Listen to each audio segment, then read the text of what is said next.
Diagnosa penyakit ikan. Kaedah penghantaran ikan untuk diagnosa. Penyimpulan populasi ikan yang sakit dengan betul adalah penting dalam diagnostik penyakit ikan. Pemilihan dan pembungkusan sampel memainkan peranan yang penting dalam menilai masalah penyakit. Ini penting untuk memastikan sampel yang dihantar ke makmal adalah dalam keadaan elok dan segar. Pembungkusan yang tidak sesuai akan menyebabkan kesilapan mengenal pasti penyebab penyakit yang sebenar. Penghantaran sampel ikan mati. Sekiranya ikan hidup tidak dapat dihantar atau ikan berukuran melebihi 25.4 cm, maka ikan mati atau telah dimatikan perlu dihantar segera. Jika berat ikan melebihi 500 gram, ikan perlu diletakkan di dalam beg plastik berasingan. Manakala untuk ikan yang kurang daripada 500 gram, setiap beg dihadkan maksimum untuk 3 ekor ikan. Beg perlu diikat ketat dan dilabelkan dengan pelekat kalis air. Kemudian ia diletakkan di dalam bekas styrofoam yang telah diisi dengan ais hancur. Bekas harus ditutup rapat. Sampel perlu sampai ke makmal di antara 12 hingga 24 jam. Penghantaran sampel ikan hidup. Ikan dipilihkan berdasarkan tanda-tanda klinikal. Beg plastik yang kuat perlu diisi dengan 1/3 gas oksigen untuk memberi pengudaraan kepada ikan. Ikan kecil mampu hidup sehingga 48 jam di dalam air yang sejuk dan oksigen yang mencukupi serta jisim atau isi padu air yang tepat. Misalnya 20 hingga 12 ekor rega ikan atau 5 ekor anak ikan per liter air. Selepas diikat ketat, beg plastik tambahan diperlukan untuk menjadi pelapik. Label dilekatkan menggunakan pelekat kalis air. Beg plastik kemudiannya disusun di dalam kotak yang diletakkan ais hancur. Bekas tersebut ditutup ketat. Sampel perlu sampai ke makmal di antara 12 hingga 24 jam. Anestesia. Kesakitan adalah subjektif pada ikan jika dibandingkan dengan manusia.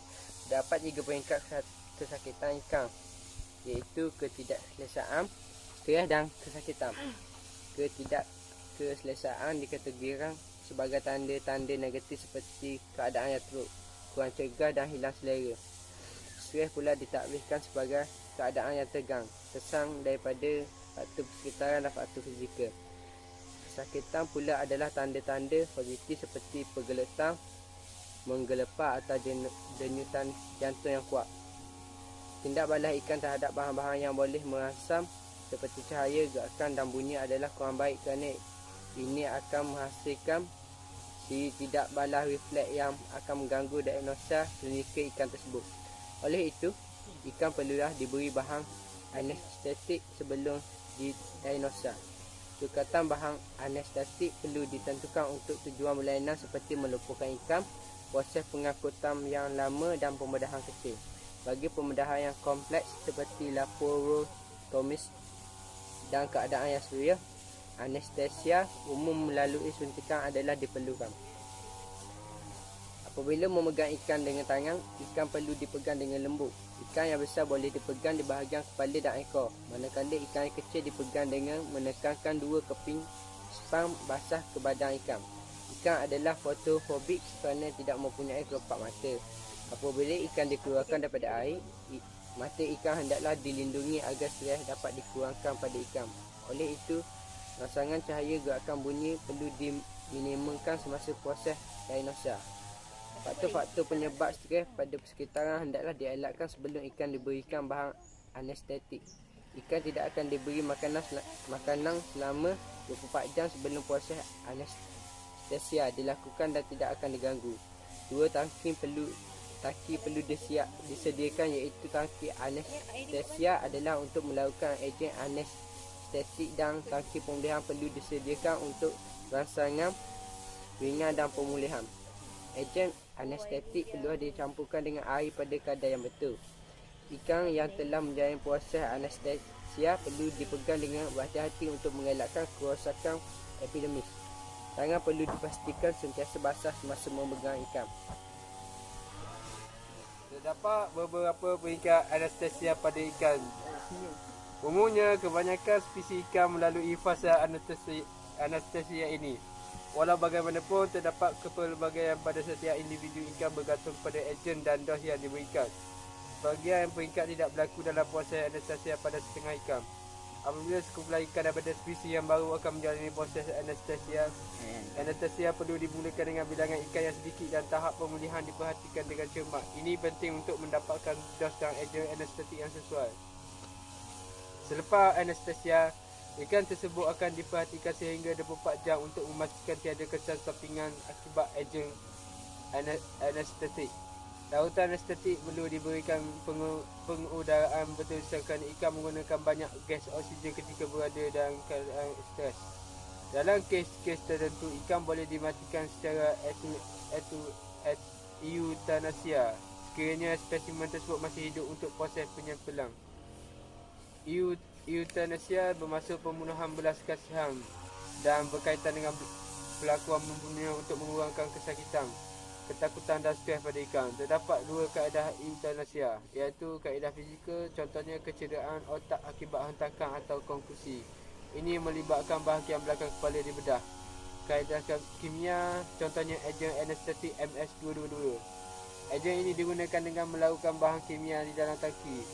Suhu air selalunya akan mengubah keberkesanan ejen anestetik. Ejen anestetik juga boleh digunakan dengan menyuntik ikan pada intraotot atau intraperitoneum. Untuk membunuh ikan, das anestesia digandakan 2 atau 3 kali daripada jumlah yang disyorkan. Rawatan. Jangkitan penyakit merupakan salah satu faktor penting yang menghalang penternak mendapat hasil keuntungan yang maksimum melalui penghasilan ikan yang tinggi di bawah sistem kultur intensif. Penghasilan aquakultur yang maksimum bergantung pada beberapa faktor. Di antaranya ialah kos, kepadatan air, keadaan persekitaran dan jangkitan penyakit. Dalam sistem kultur intensif, penyakit hadir disebabkan oleh persekitaran yang teruk. Contohnya penggunaan stok atau ikan yang diternak dengan kepadatan populasi yang tinggi, penukaran air yang tidak kerap, pengudaraan yang tidak mencukupi, kandungan bahan organik yang tinggi di dalam air dan suhu air yang berubah dengan mendadak. Pengawalan penyakit di dalam aquakultur sangat bergantung kepada cara pengurusan ladang atau kolam. Kebanyakan penyakit ikan dan haiwan akuatik merupakan jangkitan sekunder, iaitu rentetan daripada keadaan persekitaran kolam yang teruk. Ini boleh diatasi dengan pengurusan dan persekitaran kolam yang baik. Persekitaran kolam yang baik dan berkualiti dapat dikekalkan dengan mengawal dan memastikan bekalan air yang bebas dari pestisida, kontaminasi atau sisa industri dan kumbahan. Bagi rawatan ikan, penggunaan bahan kimia yang sesuai adalah penting.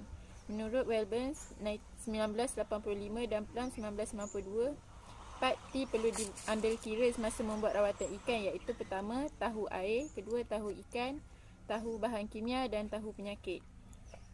Kegagalan untuk mempertimbangkan 4T ini akan dalam menghasilkan rawatan yang tidak berkesan ataupun rawatan yang diberi oleh boleh membunuh lebih banyak ikan yang sakit berbanding ikan yang tidak diberikan rawatan. Tahu air. Sebelum membuat rawatan, jumlah isi padu air yang hendak digunakan untuk merawat mestilah dikira dengan tepat dan bukan hanya sekadar anggaran sahaja. Ini penting untuk mengelakkan berlakunya keadaan di mana terlebih dos rawatan yang boleh membunuh ikan. Manakala kekurangan dos merawat boleh menyebabkan rawatan menjadi tidak berkesan. Parameter air seperti jumlah alkaliniti, pH dan suhu boleh mempengaruhi keberkesanan rawatan. Air mempunyai parameter berbeza, boleh menjadi toksik apabila bercampur dengan bahan kimia yang digunakan. Tahu ikan. Spesies dan umur ikan mestilah diambil kira semasa membuat rawatan. Ini kerana ada spesies ikan yang lebih sensitif terdapat sesuatu bahan kimia dan spesies yang lain pula kurang sensitif. Tahu bahan kimia. Tahap ketoksikan sesuatu bahan kimia yang digunakan dalam rawatan mestilah terlebih dahulu diketahui sebelum diberi sebagai bahan rawatan. Contohnya, terdapat bahan kimia yang boleh menjadi natural akibat pelanggaran cahaya matahari, pH, suhu dan jumlah alkaliniti yang tinggi di dalam air. Sesetengah bahan kimia juga boleh merosakkan tumbuhan air dan ini secara tidak langsung menyebabkan berlakunya pengurangan oksigen di dalam air. Tahu penyakit. Penyakit yang hendak dirawat hendaklah dikena pasti. Contohnya, ada penyakit parasit dan penyakit bakteria pada ikan yang menunjukkan tanda klinikal hampir serupa. Pada ikan yang sama juga boleh berlaku pelbagai jangkitan akibat hadirnya beberapa jenis patogen menyebabkan penyakit pada masa yang sama. Sekiranya ubat untuk rawatan digunakan sewenang-wenangnya, lebih banyak ikan akan mati disebabkan kaedah rawatan yang teruk berbanding dengan bilangan ikan yang mati tanpa diberi rawatan. Kaedah merawat jangkitan bakteria. Terdapat 4 kaedah rawatan yang umum untuk merawat jangkitan bakteria. Kaedah-kaedah ini boleh digunakan secara berasingan ataupun secara gabungan untuk meningkatkan kesan rawatan. Kaedah ini terdiri daripada kaedah rendaman, mandian, adunan dalam makanan dan suntikan. Kaedah rendaman. Biasanya larutan yang kuat digunakan untuk dan ikan akan direndam di dalam larutan selama 15 hingga 60 saat. Ikan yang dirawat mesti diperhatikan dengan teliti kerana perbezaan keselamatan yang sangat kecil di antara dos rawatan rendaman yang berkesan dengan kepekatan toksik oleh bahan kimia yang digunakan. Untuk kaedah ini, rawatlah ikan dalam bilangan yang kecil dahulu dan perhatikan tindak balas mereka sebelum merawat populasi ikan yang besar. Mandian. Kaedah rawatan mandian terbahagi kepada mandian singkat dan mandian berpanjangan. Mandian singkat dilakukan selama beberapa jam setiap hari dengan menggunakan produk antibakteria seperti chloramine T, kalium permanganat atau antibiotik. Mandian berpanjangan dalam kolam atau tangki dengan produk antibakteria atau produk anti-ulcer tertentu. Namun, kaedah pemandian hanya sesuai untuk merawat jangkitan bakteria seperti sirip reput dan melibatkan hanya 1 atau 2 ekor ikan dalam kes ulcer. Mandian tidak membantu dalam menangani jangkitan yang mudarat. Kaedah adunan antibiotik dalam makanan. Kaedah ini ialah dengan mencampurkan antibiotik dalam makanan yang akan diberikan kepada ikan. Walaupun langkah ini memberi kebaikan yang nyata, kesannya hanya diperoleh setelah proses penghadaman berlaku. Namun, ikan yang sakit mungkin hilang selera untuk makan dan antibiotik itu akan disia-siakan. Tambahan pula, situasi kerintangan bakteria terhadap antibiotik yang biasa digunakan didapati semakin berleluasa. Suntikan. Kebiasaannya, sebanyak 5 suntikan diberikan dalam tempoh 10 hari di samping rawatan topikal. Adalah diingatkan supaya hanya menggunakan rawatan antibiotik yang sesuai. Ini akan memberikan kadar kebersanan rawatan yang tinggi melebihi 90% walaupun dalam kes yang teruk. Biasanya, kaedah ini digunakan untuk ikan yang mahal harganya atau ikan baka yang sukar didapati. Suntikan biasanya diberikan secara intraperitoneum atau intraotot. Suntikan IP diberikan pada bahagian posterior cavity atau posterior cavity peritoneum. Semasa memberikan suntikan, hendaklah dipastikan jarum tidak tercucuk dan mencederakan organ dalaman. Suntikan IM pula diberi pada bahagian ikan yang mempunyai banyak otot. Contohnya bahagian otot yang berhampiran sirip dorsal. 1. Natrium klorida merupakan satu cara rawatan yang tertua dan sangat berkesan untuk merawat penyakit ikan. Rawatan atau profilaksis 0.5 hingga 1% untuk jangka masa yang indefinite atau 3% untuk 30 minit. Bagi tujuan profilaksis dalam asuhan hatchery, penggunaan garam berpekatan 100 gram per 100 liter disyorkan setiap hari. 2. Asid asetik 5%. Ia pernah digunakan sebagai parasitisid untuk protozoa luaran pada kepekatan 500 hingga 1000 mg per liter untuk 45 hingga 60 saat hingga 30 minit. Asid asetik adalah kurang toksik pada ikan. Walau bagaimanapun, kini ianya kurang digunakan kerana keberkesanannya dalam rawatan ikan dipertikaikan. 3. Acriflavine. Bahan ini digunakan sebagai disinfektan telur ikan, antibakteria dan rawatan protozoa luaran. Lazimnya digunakan untuk tujuan profilaksis. Biasanya 10 mg per liter untuk rawatan 1 jam atau indefinite pada kepekatan 2 mg per liter. 4. Chloramine T.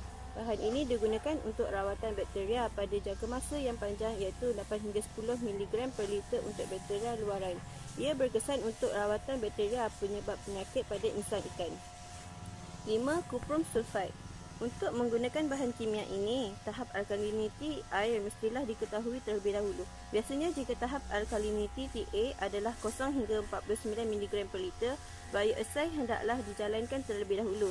Bioassay dilakukan dengan merawat beberapa ekor ikan dalam jumlah yang kecil di dalam air yang diketahui jumlah isi padunya dan memerhatikan kesan kimia ke atas ikan tersebut.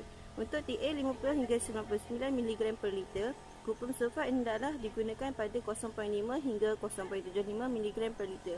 TA 100 hingga 149 mg per liter hendaklah digunakan 1 hingga 2 mg per liter. TA 150 hingga 200 mg per liter hendaklah menggunakan 2 hingga 3 mg per liter kuprum sulfat.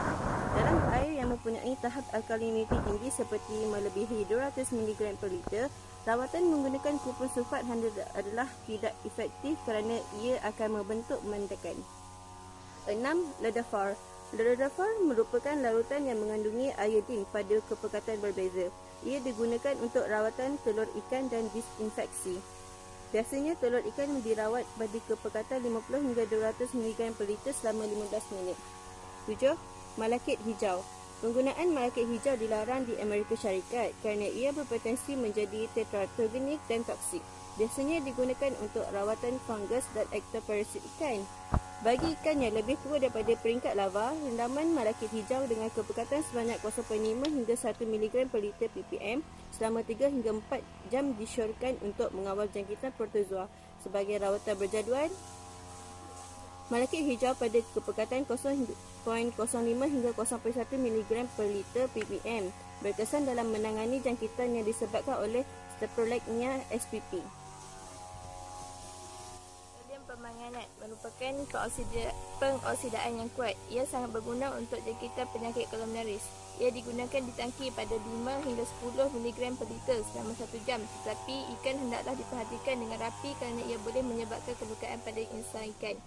Sekiranya digunakan di kolam, 2 hingga 6 mg per liter kalium permanganat digunakan.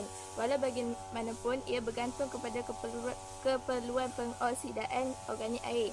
Kepekatan kalium permanganat mestilah 2 mg per liter melebihi keperluan pengoksidaan organik air yang mana ia dapat ditentukan melalui perubahan warna air kolam daripada merah atau ungu aktif kepada coklat tidak aktif dalam masa 15 minit.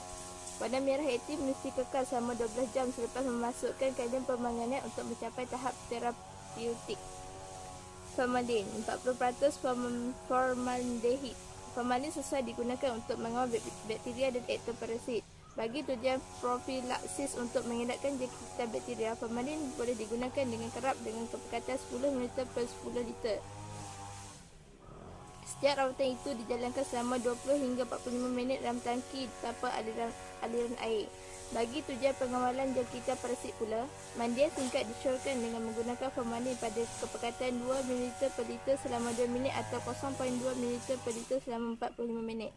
Biasanya untuk kolam, 25 mg per liter formalin dicadangkan untuk rawatan. Langkah berjaga-jaga mestilah diambil semasa menggunakan formalin kerana boleh menyebabkan kekurangan oksigen.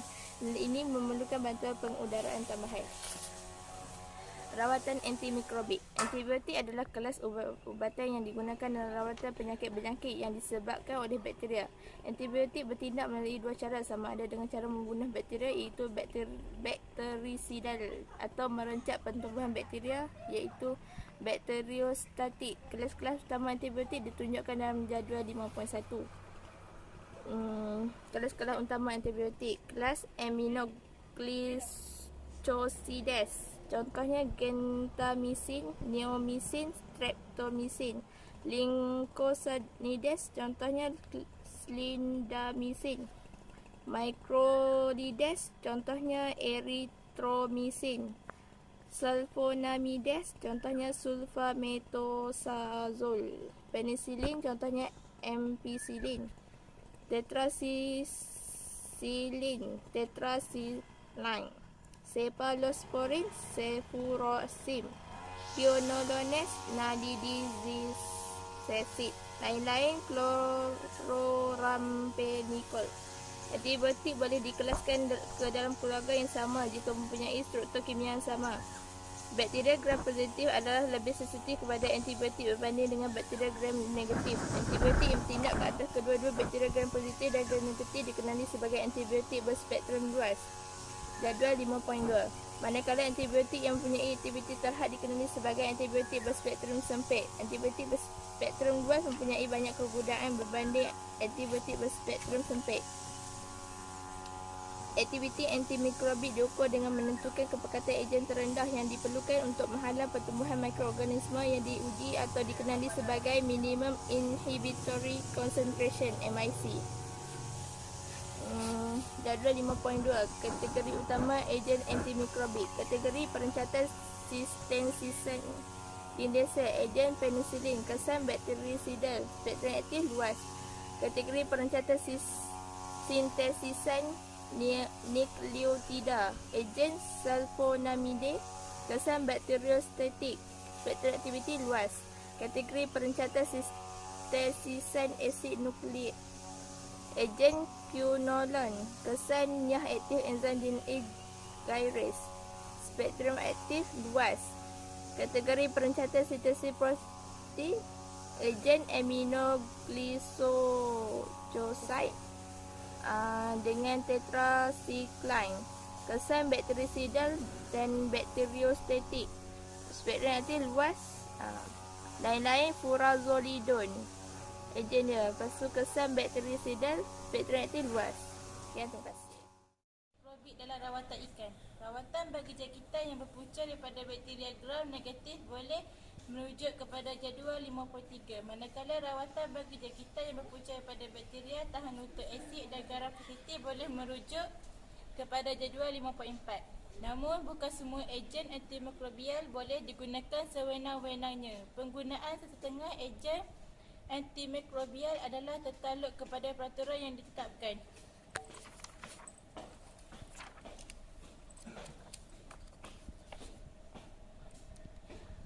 Oxytetracycline juga dikenali sebagai teramisin. Antibiotik digunakan dengan meluas sebagai ejen antimikrobial dalam makanan ikan. Ia selamat digunakan kerana mempunyai 21 hari tempoh penarikan selepas penggunaan terakhir dalam makanan ikan.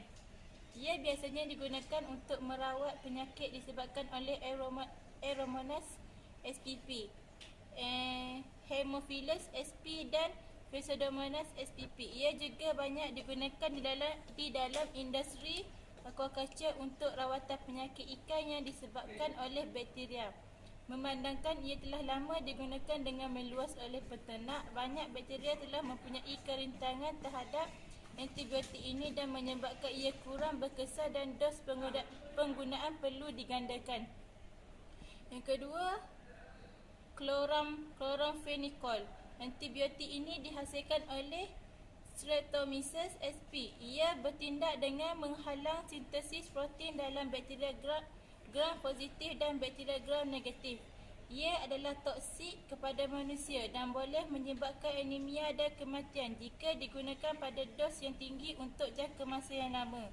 Walau bagaimanapun, ia selamat digunakan untuk jangka masa yang pendek. Dalam industri aquaculture, penggunaan chloramphenicol adalah diharamkan. Yang ketiga, erythromycin. Ia juga dikenali sebagai macrolides. Antibiotik ini dihasilkan oleh Streptomyces erythroideus. Tindakannya adalah dengan menghalang sintesis protein dalam prokariot tetapi tidak dalam eukariot. Ia tidak toksik pada manusia. Aktiviti antimikrobial sangat berkesan kepada bakteria. Bakteria gram positif seperti Staphylococcus spp, Streptococcus spp dan Salmoninarum biasanya dicampurkan ke dalam makanan ikan pada 100 mg per kilogram berat ikan per hari selama 21 hari. Yang keempat, nitrofurans. Antibiotik ini tidak selamat digunakan pada manusia kerana ia adalah karsinogenik. Antaranya adalah nitrofurazon, furasin, furanase, furazolidon dan furoson. Furanase biasanya digunakan untuk merawat ikan hiasan dan didapati mempunyai kadar toksik yang tinggi berbanding dengan antibiotik lain dalam kumpulannya. Pada kepekatan 0.25 hingga 1 miligram per liter. Furanase digunakan untuk merawat penyakit kolumnaris. 5. Romet 30 juga dikenali sebagai RO5. Romet 30 merupakan gabungan supradimetoxin dan ormetoprim dalam kadar 5:1. Ia biasanya digunakan untuk merawat penyakit furunculosis dan pada salmonid dan septicemia enteric pada ikan keli. Ia dicampurkan dalam makanan 50 mg per kilogram per hari selama 5 hari. Yang ke-6, sulfur. Sulfurmerazine, sulfurfisozole dan sulfurdiazine digunakan untuk merawat furunculosis yang pada ikan trout pada 200 mg per 3 kilogram ikan sehari selama 14 hari. Campuran sulfur dalam makanan menyebabkan rasa kurang sedap dan ikan kurang selera memakannya. Ketujuh, Quinolones merupakan kumpulan baru antimikrobial yang digunakan dalam industri aquaculture. Contohnya ozolinic acid dan sulfafloxacin dan emolasin. Azolinic acid digunakan pada 1 mg per liter selama 24 jam untuk merawat penyakit kolumnaris. 8. Isocotonic acid hydrazine INH juga dikenali sebagai isoniazids. Antibiotik ini digunakan untuk merawat penyakit tuberkulosis yang disebabkan oleh Mycobacterium spesies pada ikan. Biasanya ia diberi secara oral. 9. Pause. 5, 6, 7, 8, 9. 10 tak ada, 9. Sorry. 9. Penicillin. Antibiotik ini terdiri daripada kumpulan yang besar. Contohnya penicillin G, ampicillin dan methicillin. Ia bertindak balas berkesan kepada sintesis dinding sel pada prokariot. 10. Polymyxin. Antibiotik ini dihasilkan oleh Bacillus species. Ia bertindak ke atas membran sel dan berkesan kepada bakteria gram negatif. 11. Streptomycin. Antibiotik ini dihasilkan oleh Streptomyces species. Ia bertindak balas dengan menghalang sintesis protein dengan mengganggu aktiviti ribosom pada prokariot. Ia berkesan untuk merawat penyakit tuberkulosis pada ikan dan biasanya diberi bersama INH. 5.7.2 Sukatan kepekatan bahan kimia. Biasanya kepekatan bahan kimia dirujuk dalam unit miligram per liter atau part per liter dalam konteks sistem pemilihan. Saya sekali. Sukatan kepekatan bahan kimia. Biasanya kepekatan bahan kimia dirujuk dalam unit miligram mg per liter L atau part per million ppm.